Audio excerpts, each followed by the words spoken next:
Happy birthday to you. Happy birthday to you. Happy birthday, dear. Happy birthday to you. To you.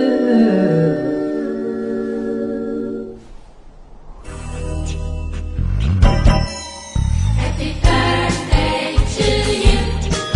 Happy birthday to you. Happy birthday to you. Happy birthday to you. Happy birthday to you. Happy birthday to you. Happy birthday to you.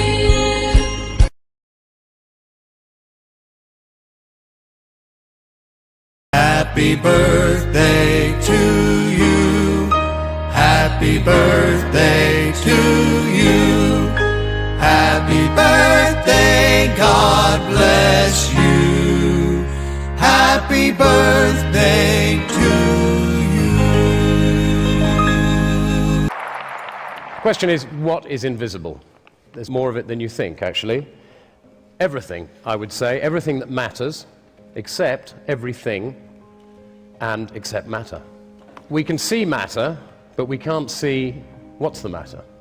We can see the stars and the planets, but we can't see what holds them apart or what draws them together.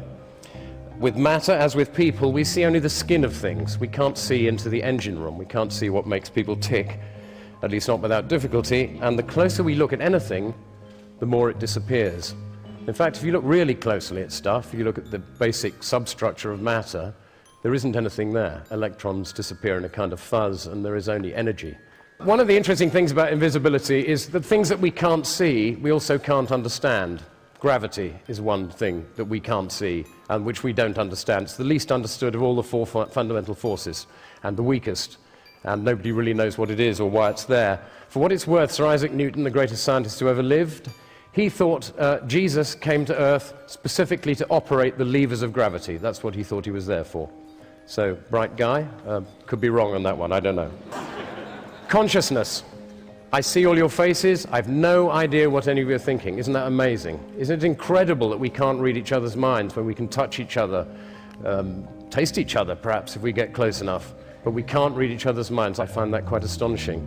In the Sufi faith, this great Middle Eastern religion, which some claim is the root of all religions, Sufi masters are all telepaths, so they say, but their main exercise of telepathy is to send out powerful signals to the rest of us that it doesn't exist. So that's why we don't think it exists, the Sufi masters working on us.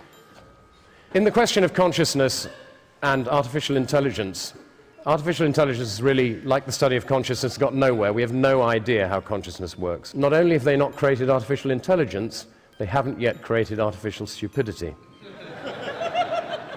The laws of physics, invisible, eternal, omnipresent, all-powerful, remind you of anyone? Interesting. I'm, as you can guess, not a materialist, I'm an immaterialist, and I found a very useful new word, agnostic, okay? I'm an agnostic. I refuse to be drawn on the question of whether God exists until somebody properly defines the terms. Another thing we can't see is the human genome, and this is increasingly peculiar because about 20 years ago, when they started delving into the genome, they thought it would probably contain around 100,000 genes. Every year since, it's been revised downwards. We now think there are likely to be only just over 20,000 genes in the human genome. This is extraordinary, because rice, get this, rice is known to have 38,000 genes. Potatoes have 48 chromosomes, 2 more than people, and the same as a gorilla. You can't see these things, but they are very strange. The stars by day, I always think that's fascinating. The universe disappears. The more light there is, the less you can see. Time. Nobody can see time.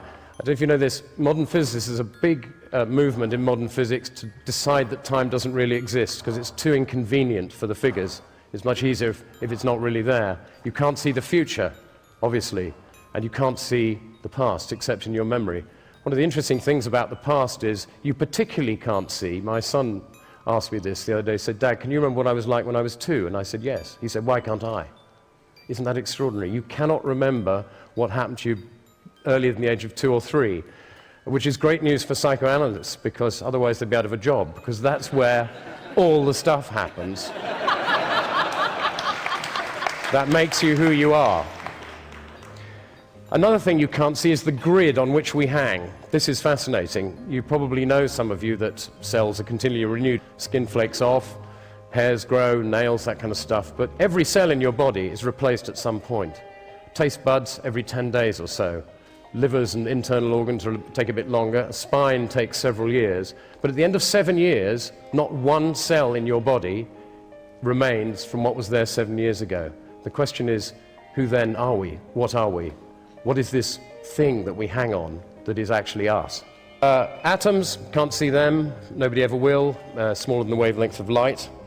Gas, can't see that. Interesting, somebody mentioned 1600 recently. Gas was invented in 1600 by a Dutch chemist called Van Helmont, and it's said to be the most successful ever invention of a word by a known individual. Quite good. He also invented a word called blas, for meaning astral radiation. Didn't catch on, unfortunately. But well done him. Light. You can't see light. When it's dark in a vacuum, if a person shines a beam of light straight across your eyes, you won't see it. It's slightly technical. Some physicists will disagree with this, but it's odd that you can't see the beam of light. You can only see what it hits. Electricity, you can't see that. Don't let anyone tell you they understand electricity. They don't. Nobody knows what it is. You probably think the electrons in an electric wire move instantaneously down a wire, don't you, at the speed of light when you turn the light on? They don't. Electrons bumble down the wire about the speed of spreading honey, they say. Galaxies, 100 billion of them estimated in the universe. 100 billion. How many can we see? 5. 5 out of the 100 billion galaxies with the naked eye, and one of them is quite difficult to see unless you've got very good eyesight. Radio waves, there's another thing. Heinrich Hertz, when he discovered radio waves in 1887, he called them radio waves because they radiated. Somebody said to him, "Well, what's the point of these, Heinrich? What's the point of these radio waves that you've found?" And he said, "Well, I've no idea, but I guess somebody will find a use for them someday." The biggest thing that's invisible to us is what we don't know. It is incredible how little we know. Thomas Edison once said, "We don't know 1% of 1/1,000,000th about anything." And I've come to the conclusion, because you asked this other question, what's another thing we can't see? The point, most of us. What's the point? The point, what I've got it down to, is there are only 2 questions really worth asking. Why are we here? And what should we do about it while we are? To help you, I've got 2 things to leave you with from 2 great philosophers, perhaps 2 of the greatest philosopher-thinkers of the 20th century, one a mathematician and engineer, and the other a poet. The first is Ludwig Wittgenstein, who said, "I don't know why we are here, but I'm pretty sure it's not in order to enjoy ourselves." He was a cheerful bastard, wasn't he? And secondly and lastly, W.H. Auden, one of my favorite poets, who said, "We are here on earth to help others. What the others are here for, I've no idea."